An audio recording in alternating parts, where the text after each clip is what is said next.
to Alexplained. I am Alex, and I'm here to talk some comics. Ever since 2008 and the beginning of the Marvel Cinematic Universe as we know it, a lot of viewers have wondered what the differences were between the way things unraveled in the movies and in the comics. Now, seeing as how Marvel has over 75 years worth of reading material to get through, it can be a little overwhelming and convoluted, thanks in part to aliens, crossovers, androids, Godzillas. Did I say Godzilla?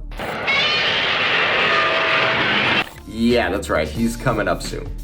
So I am picking out some of the most prominent characters or plot points from a recent comic-related piece of media, which right now happens to be Wandavision. Now let's start with everyone's favorite string puller, Agatha Harkness. It was Agatha all along, right? And I killed Sparky too. But not in the comics. When she debuted in the Fantastic Four, she was more of a benevolent force, sort of helping the Fantastic Four along the way with her witch powers, fending off the Frightful Four, alongside her sidekick / cat named Ebony. She first appeared because the Fantastic Four were looking for someone to homeschool and basically play nanny to Franklin Richards. Once hired, Agatha did help out the Fantastic Four by warning them of upcoming danger. Sometimes Airwalker, Overmind, Doctor Doom. I'll give you a guess for which of those characters is going to end up in a future movie. Agatha later trained Scarlet Witch and was actually the one who informed her that her twins were actually shards of Mephisto's soul. Right, so here's a little image that is gonna keep you up at night. Yeah. Anyway, with the help of Master Pandemonium, the fake twins, the Fwins, they were absorbed back into Mephisto, and being such a good witch, Agatha did her best to help Wanda out at this point, but just cleared her memory of the twins. It ended up being the wrong move though. Agatha. She would subsequently die at Wanda's hands later on when the memories returned to the Scarlet Witch. And, well, it kind of drove her crazy and she kind of killed a few Avengers. But you know, comic books, deaths aren't forever. Except for Agatha, for some reason, she is still dead. Yeah, she's not coming back. She's on the same shelf as Uncle Ben. But you know what? Bucky used to be on that same shelf, so you never know. Remember Senor Scratch? You know, that cute little bunny that was always at Agatha's side? Yeah, in one of our recap episodes, I incorrectly predicted that the bunny rabbit was going to be a force of evil. Now, it might have been true, but it didn't really play out the way that I thought it would. The reason for my guess is the name Scratch actually does come from the comics. And in the comics, Nicholas Scratch is an evil sorcerer and Agatha Harkness's son. When he took over the New Salem Coven of Witches, he abducted Agatha and put her on trial. Close to burning her at the stake, his one mistake was actually abducting Franklin along with Agatha. So of course the Fantastic Four showed up, cleared things up, and Agatha was able to show the New Salem Coven of Witches that Nicholas was evil all along, so they turned on him and banished him to the Dark Realm, never to be seen again. Kind of like a comic book limbo. It's a shame that we couldn't see something more out of that rabbit, but it is what it is. Similar to the show, a white vision did appear in West Coast Avengers. At a certain point, the Vision was destroyed and reassembled by a government agency. However, unlike his original assembly, which involved Wonder Man / Simon Williams's brain patterns, remember it's comic books, these brain patterns were actually part of what attracted the Vision emotionally to Wanda. Now, because this went missing in West Coast Avengers, the Vision came back without any sort of emotional attachment to the Scarlet Witch. I'm fine. I'm fine.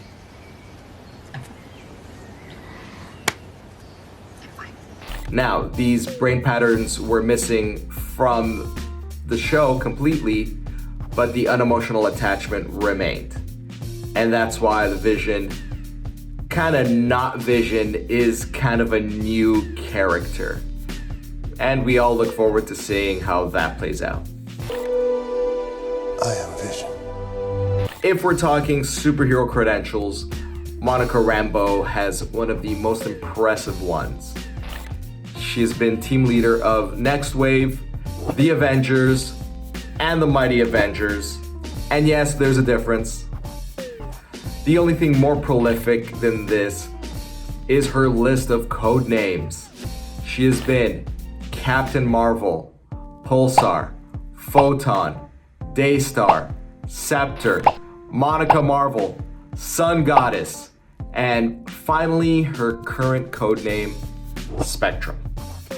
No word on which one she'll be using in the MCU, although we all know that one of these names is taken. Now, on WandaVision, we got to see Monica gain her superpowers when Wanda shunted her through the barrier that she had created around Westview.